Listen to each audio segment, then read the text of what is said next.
Britain's royal palaces. Symbols of power. Royal palaces are the bricks and mortar embodiment of what it means to be royal. And prestige. To see it is to believe it. It's a veritable feast for the eyes. Packed to the rafters with incredible secrets. From royal courtships to royal births to royal marriages and scandals, the palaces have played host to all of that. In this series, we step beyond the Golden Gates. We all want to see inside the palace walls. You feel as if you were being let into a secret world. Learn how these stunning buildings were constructed. This is a mad, eclectic vision of one man. Windsor was built to do battle. It's best not to get locked in one. You don't know when somebody's going to come and let you out. Unveil their spectacular artworks. The royal collection is simply stunning. The story of the tiara is like a spy mystery. We can only imagine how excited the Queen must have been. Delve into their gruesome histories. Frankly, if you're going to cut the head off a king, it's got to be done in a palace. And revisit recent events that have shaped the modern royal family. I could see that his legs were trapped. Camilla was one of the most unpopular women in the country. To see those images of the castle in flames, there was an emotional impact for the nation. This is The Secrets of the Royal Palaces. This time, we reveal the hidden palace at the very heart of the monarchy. Bless the royal Princess Elizabeth II. It's where, when a new king or queen is proclaimed, that's where it'll happen. The unfortunate history of Dr. Lopez at the court of Elizabeth I. 2 Portuguese agents confessed that actually they had been conspiring to kill the Queen and that Lopez had been part of the plot. And the Holyrood Castle skull that holds the key to unveiling the face of a legendary Scottish king. No contemporary images of him survive. And so the skull, as well as the written descriptions we've got, are really the essential clues to this man. We uncover the shocking secrets of Queen Victoria's diaries. What you get from her insights are that she was a passionate woman. She enjoyed sex. She was in love with her husband and really celebrates their intimacy in her diary entries. And at Balmoral Castle, we explore whether the Queen intervened in the crucial referendum for Scottish independence. This is a woman who does not make off-the-cuff remarks. Britain's royal palaces are amongst the most instantly recognisable buildings in the world. Millions of visitors cross the royal threshold every year. But hidden among the streets of London lies an extraordinary palace that is often overlooked. In one sense, you forget it's there. It's not very noticeable. But what few of us realise is that St James's Palace is actually the real seat of royal power. This unassuming place is actually higher in seniority than Buckingham, even Windsor. It is the principal palace of the United Kingdom. And it is still officially the headquarters of the British monarchy, and it's where, when a new king or queen is proclaimed, that's where it'll happen. To bless the royal Princess Elizabeth II with long and happy years to reign over us. St James's Palace is also the oldest working royal palace in London. It was built in 1532 by England's most prolific palace builder, Henry VIII. St James's Palace is synonymous with the Tudors, with Henry VIII, who built it on the site of a former leper hospital. Might have bought it in anticipation of having children at a place just outside of London, across fields and maybe at a safe distance from plague. Another theory is that it was simply for hunting, because Henry loved hunting and took every opportunity he could to do it. But whether as a hunting lodge or nursery, Henry wanted this new palace to make an impact. For that, he relied on the very best building materials of the age.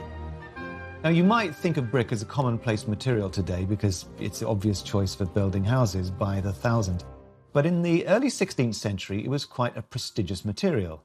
Using brick was very much a statement of that wealth and power. The final impression was a vivid pink structure, something that would have stood out for a mile. This vivid pink may have faded, but much of his brick-built masterpiece remains intact today. When you go down St James's Street off Piccadilly, what's facing you is the great gatehouse that he put there. That's really one of the lovely pieces of 16th century London. tucked away. Behind the original gatehouse lies the Chapel Royal, begun while he was courting Anne Boleyn. And it's said that Henry added their initials, HA, to the building after the wedding. But his marriage to her lasted only 3 years. It took a good number of years to complete. He'd been chopping and changing his wives quite quickly before the Chapel Royal was completed. By the time it was finished in 1540, Henry was on to wife number 4, Anne of Cleves. If you look up at the ceiling of the Chapel Royal, you will see Anne of Cleves' arms. Holbein was the painter who was brought in to dedicate this chapel to a queen who in the end only lasted for 6 months. So Henry VIII's capriciousness, his extended midlife crisis, is really well illustrated by St James's. And there's more today, a working palace. The Chapel Royal is open to the public for Sunday service. And for the royals, it's still a huge part of family life. Prince George and later Prince Louis were both christened here. Events that brought 4 generations of monarchy together under one historic roof.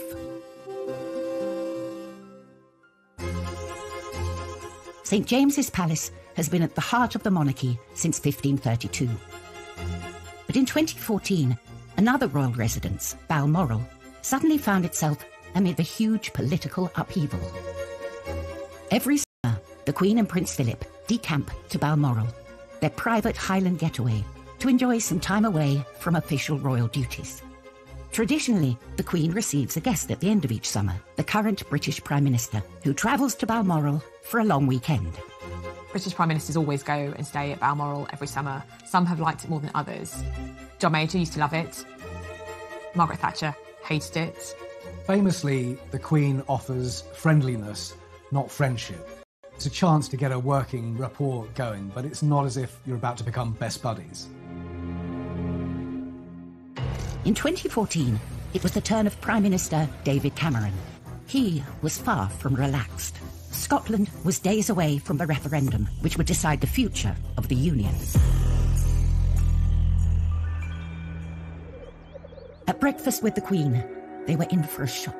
All the newspaper headlines are laid out on a Sunday morning, and there was a copy of the Sunday Times putting the yes vote ahead to independent Scotland for the first time in the whole campaign. Terrible news for him, extra terrible for it to happen over breakfast in the royal household, where the Queen, who has been ruler of a United Kingdom for 62 years at that point, was suddenly perhaps being told that she might not have a United Kingdom much longer. The future of the Union itself was now at stake. It's a massive constitutional deal, and I think it is close to the Queen's heart. She is half Scottish, and bear in mind that people who invented the United Kingdom were her family. It was James I of England, James VI of Scotland, who formed Great Britain and invented the flag. With the pressure on, David Cameron came up with a way to help keep the Union together. And Crathie Kirk, the small church near Balmoral, became the site of an extraordinary royal event. Coming up, staying at Balmoral, the Queen faces the prospect of Scottish independence. If she could raise an eyebrow so much as a quarter of an inch, it might make a huge difference. She certainly would not have wanted to wake up to Scotland being... For adultery. George decided his wife smelt and he was never going to touch her again, which didn't really wash that much, but who did at the time?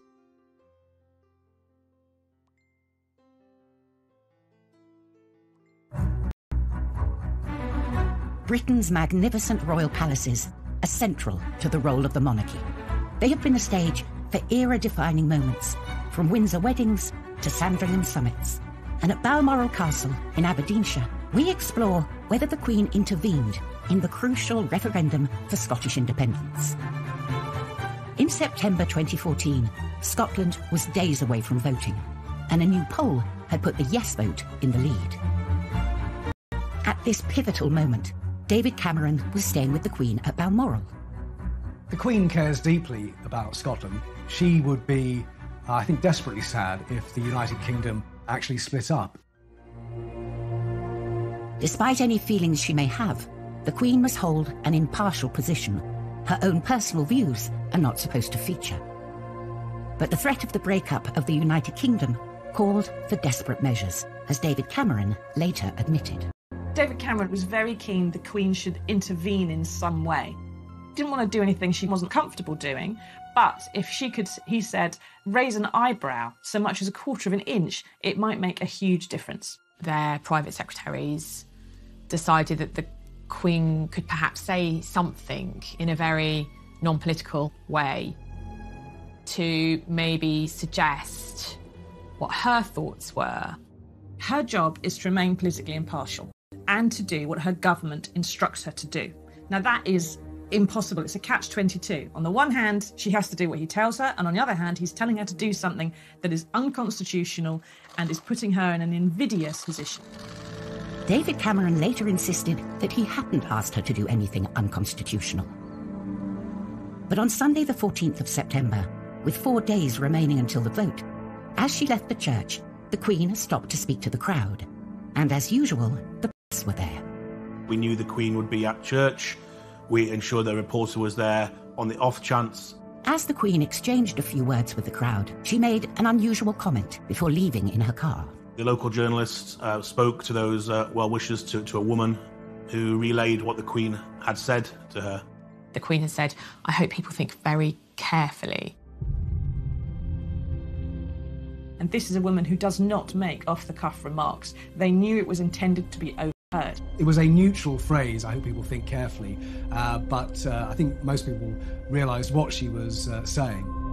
With this seemingly innocuous remark of that line was that it could be read every which way. And so I think it did still protect her position, but it also does give you an indication of how she really felt. She issued a statement which was unofficial, off the cuff, and entirely brilliant and well thought out. She didn't express an opinion about which side should win, but she just said, think carefully. She urged caution, and she actually maintained her own impartiality as much as she could.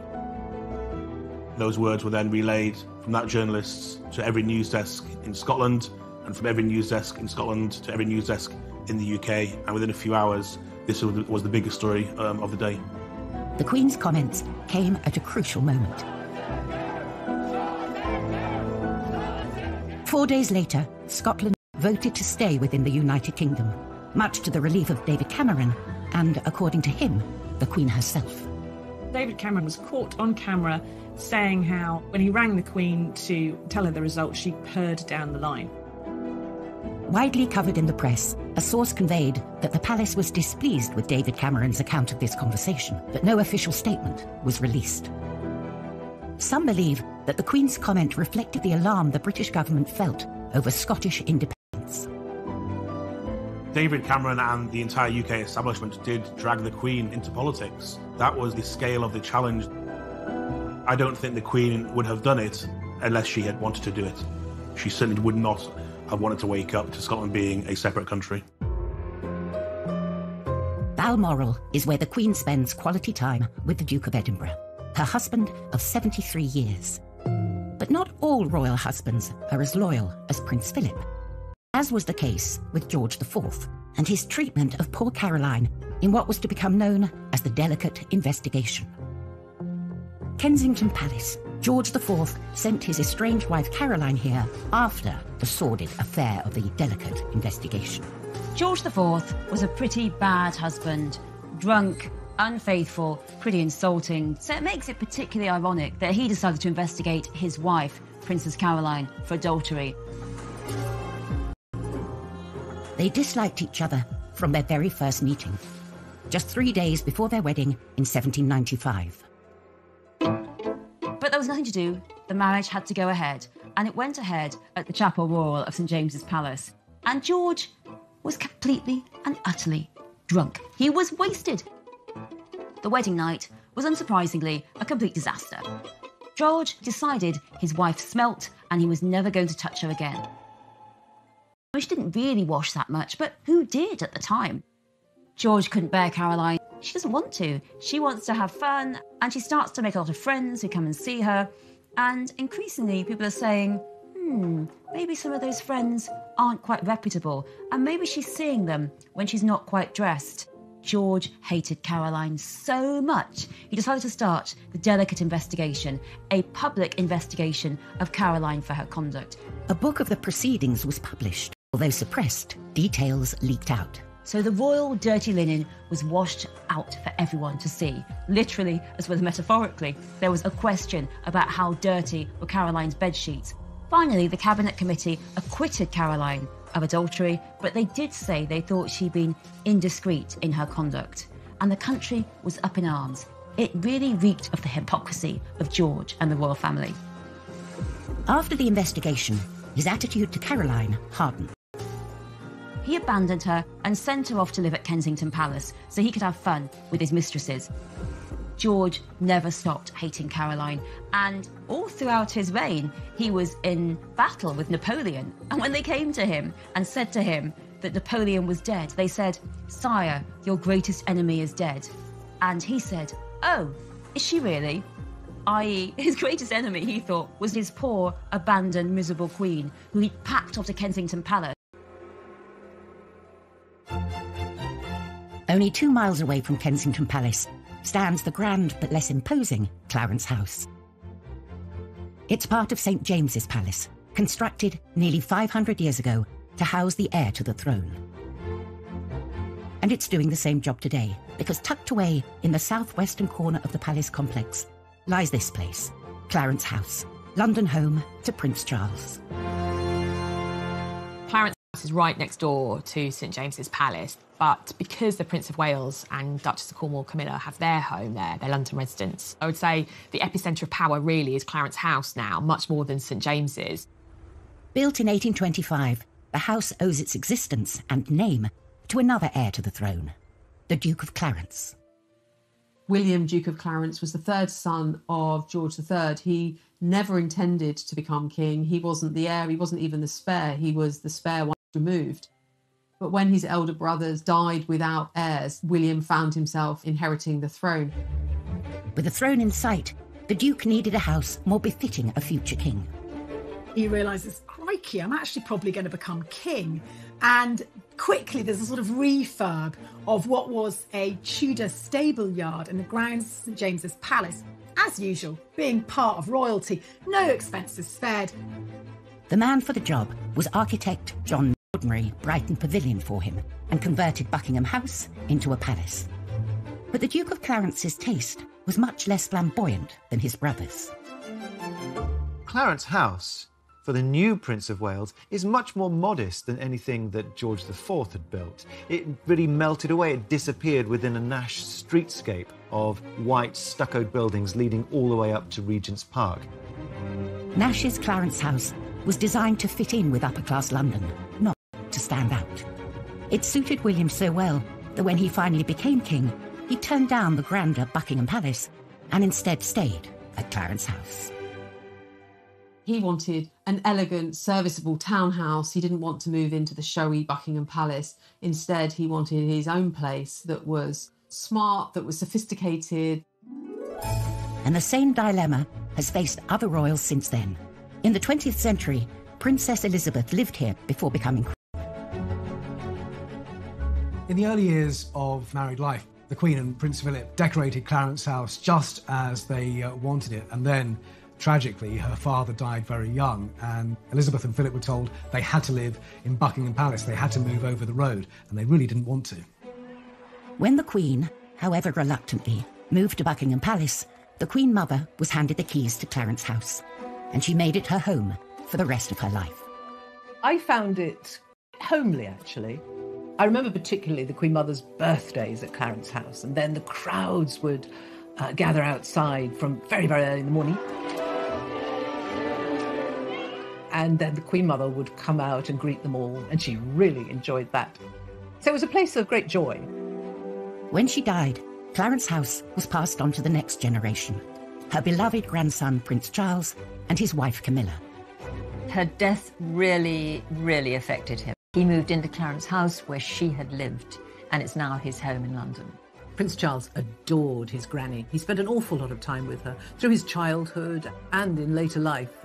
He would go to Clarence House and spend time with her there. He was immensely close to her, so it's no surprise to me at all that after her death, he decided that he would keep her there, ever present. But could this sentimental tie possibly lead to a shift in the seat of monarchy when the time comes? Clarence House is very dear to the Prince of Wales. But they've always made clear when asked that Buckingham Palace will continue to be, the home of the monarchy.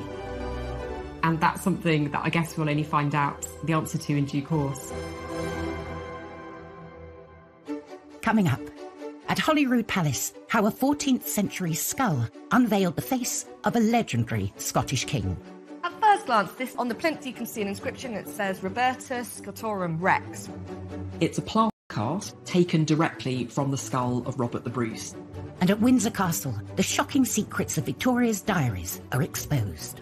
The journals contain amazing insights into Victoria's life, into her moods, her moments of happiness and sadness, insights into her sex life.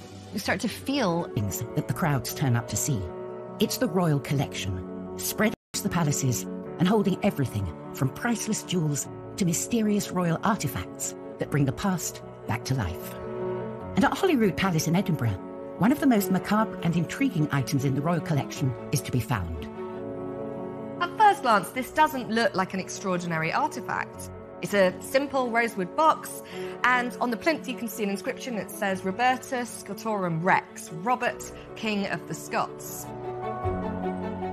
It's a plaster cast taken directly from the skull of Robert the Bruce.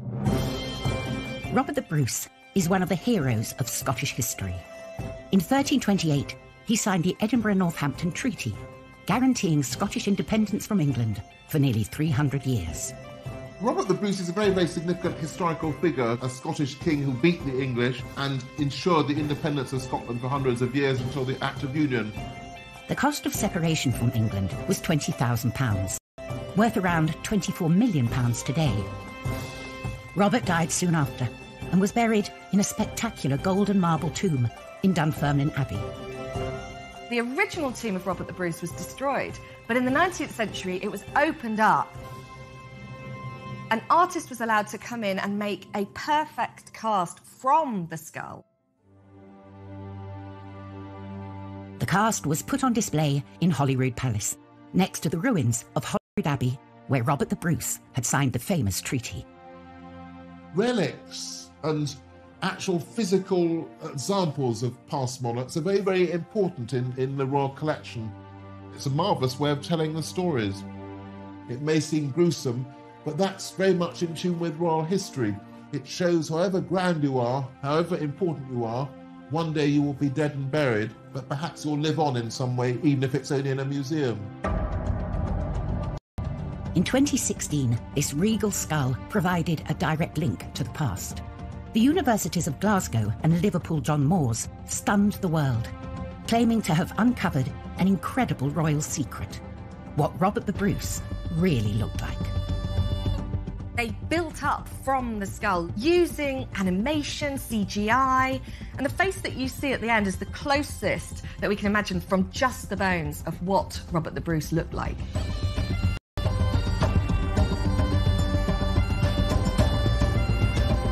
It's hugely important, particularly because no contemporary images of him survived. And so the skull, as well as the written descriptions we've got, are really the And now his skull is on display at Holyrood Palace, a suitable home for a king of Scotland. It is so fitting that this cast of Robert the Bruce's skull is in Holyrood, because it's the very heart of Scottish government. The skull of Robert the Bruce is one of the most prized objects in the royal collection, an amazing thing.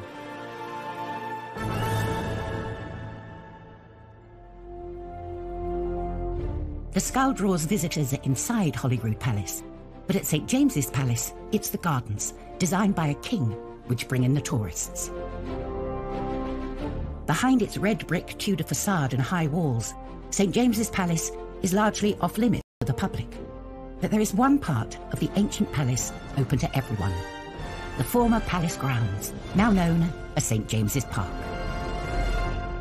St James's Park has been a bit of a playground for monarchs since Henry VIII, be it hunting in Henry's case. London is unique in the world as a capital city with royal palaces cheek by jowl with semi-wilderness of parks. It's because Henry VIII loved murdering deer. Originally a stretch of marshland teeming with grazing deer, the park was intended as a royal hunting ground. And Elizabeth would go stag hunting there. James I, Elizabeth's successor, in fact had something of a menagerie there. He collected all kinds of animals and had them in the gardens at St James's Park. But it was the merry monarch, Charles II, who made the most dramatic change to the palace grounds. After 11 years of a republic that saw him exiled in France, in 1660, Charles was invited back to reclaim the monarchy. On his return, he wanted to make his mark on London. He'd been inspired by parkland around French estates for fun and for pleasure. And so when he returned to London, he looked to St James's Palace and the gardens as being used for something similar. He brought fashion, he brought culture, and it brought life back to England. And what he did within his palaces and the landscapes that surrounded them was contribute to that sense of well-being in a nation that had been utterly traumatised. The palace gardens, once reserved for royals, were opened up to the public for anyone to use. He opened up the park so that polite society would walk in them again. And the style in France was long avenues and what are called parterres de broderie, clipped grass in sometimes geometric, sometimes flowing shapes. It's an intricate kind of gardening. So it was he who brought a bit of Paris to London and made plain piece of hunting ground in Henry VIII's period into something which appealed to the absolute highest. Serene and peaceful by day, by night, Charles's Park held some sordid secrets. By day, it was the fashionable face of London, but by night, absolutely not. The second Earl of Rochester, I think, wrote a poem. It was called A Ramble in St James's Park.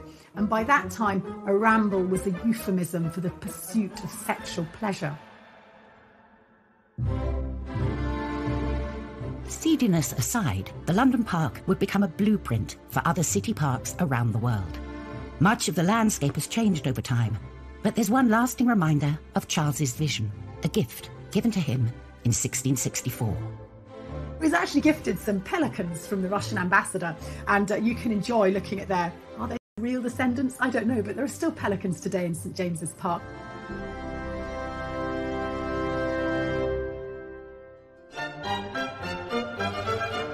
Back inside St James's Palace, the Chapel Royal has seen a host of royal weddings. One marriage that got off to the worst possible start was the wedding of Prince Frederick and the sick princess. It was 1736. George II decides he wants his playboy son, Frederick, Prince of Wales, to marry a proper German Protestant princess. So they decide on this poor girl, Augusta of Saxe-Coburg. She's only 16. She's not courted, she's just told she's got to go and marry him. She doesn't want to come, but she has no choice. She's packed off with her doll on this ship, and the journey is really rough. She arrives in England, she's got terrible seasickness, and also she can't speak a word. Her parents hadn't taught her English because they were convinced everyone in England, now they've been ruled by German kings, would all speak German. Of course not. She's bunged into this tight wedding dress, bunged onto St James's Chapel, and when she's marched up the aisle, it's too much. She throws up, and she throws up all over her mother-in-law's very expensive skirt. Not the best start when your mother-in-law's the Queen. But you know, actually, Augusta herself becomes a very good wife to Frederick and really becomes a great support to him. So it shows that there's a possibility that the marriage can work, even if a wedding is full of disasters, even if you're sick on the floor of a palace. Another successful royal marriage was that of Victoria and Albert, totally in love till the day he died. Many artefacts housed in the royal collection offer a rare insight into the couple's lives, like those held in Windsor Castle's Round Tower. The Round Tower is the home of the Royal Archive, and it holds literally thousands upon thousands of documents, letters, state speeches from the kings and queens of the last 250 years. Queen Victoria was a voracious writer. It's extraordinary how many words she wrote a day. Starting aged 13, the diaries run from her childhood at Kensington Palace through her entire reign up to her last years at Osborne House on the Isle of Wight, where she died in 1901. The journals contain amazing insights into Victoria's life, into her moods, her moments of happiness and sadness, insights into her sex life. They completely contradict this image of the Queen as very remote and austere. You start to feel a little bit more about what this Queen was about. One of the biggest shocks they reveal is the Queen's enjoyment of her love life. What you get from her insights are that she was a passionate woman. She enjoyed sex. She was in love with her husband and really celebrates their intimacy in her diary entries. She described her wedding night with breathless enthusiasm. Well, we know that their wedding night blew her young mind. She had never spent such an evening. Yes, they kissed and they clasped again and again. And there's this real sense of them enjoying each other's sensuality. She boasts in her diary, we didn't get much sleep. No, they were far too busy producing not a son and heir, it was a daughter who arrived 9 months later on the dot in November, called Victoria. There are very frank expressions of desire throughout the journals. And it completely counteracts that idea we have of the Victorians as being so prudish that they would even cover up table legs or piano legs for fear that they were being too suggestive. Through the diaries, we learn of her love of Balmoral, the royal retreat designed by her beloved Albert. We know that after Albert died in 1861, she completely withdrew from public life for a decade or more. But thanks to the journals, we can now uncover all of that. They tell us a huge amount about life behind the scenes. She was too grief-struck to go to his funeral, but every year she went back to her Scottish castle. And lest we forget, this was dearest Albert's own creation, own work, own building. It had the impress of his hand, she wrote. She saw him everywhere because it was his vision. She adored it. And of course, when Albert dies, you then get a cairn in the grounds. Balmoral was the embodiment of her prince. While Queen Victoria's journals give us an extraordinary insight into one of our longest reigning monarchs, they could have told us so much more. Coming up, why a royal daughter destroyed the evidence of the Queen.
most unique insight into a monarch's thoughts.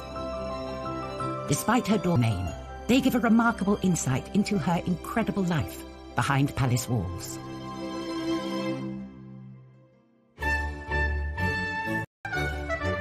The royal palaces have always attracted a host of visitors from home and abroad, but there have been some who have regretted crossing the royal threshold. At Windsor, Elizabeth II received dignitaries from around the world. Elizabeth I hosted guests here too. It's just that not all of them went home in one piece. This is the story of Dr. Lopez. An invitation to Windsor Castle under Elizabeth I might seem like a dream ticket, but you had to be careful because there were spies everywhere. Rodrigo Lopez was a Jewish-Portuguese doctor who came to England and rapidly rose to the top of his profession and became the Queen's doctor. And the Queen also very much trusted him. When you're the Queen's doctor, you also treat the Queen's favourites. And Rodrigo Lopez treated the handsome Earl of Essex for venereal disease. No one wanted that to be known. At one dinner party at Windsor Castle, poor old Rodrigo, he drank a bit too much of Elizabeth's wine, and we've all been there, started talking too much and told everyone that the Earl of Essex had venereal disease and mocked his sexual tastes. I'm afraid to say that the Earl of Essex wasn't really the type of guy to say, oh well, you know, what happens in Windsor stays in Windsor. Instead, he was out for vengeance. 2 Portuguese agents confessed, under a bit of torture, that actually they had been conspiring to kill the Queen and that Lopez had been part of the plot. And that sealed his fate. Dr. Lopez was put on trial at the Guildhall, and guess who was the judge? Yes, it was the Earl of Essex. He was treated with no dignity at all. He was treated like a traitor. He was hanged, he was drawn, and he was quartered. Poor old Dr. Lopez. 1 minute you're drinking too much wine at a party at Windsor Castle, next minute you're hanged, drawn, and quartered and put on the city walls. Elizabethan England was a pretty bloodthirsty place.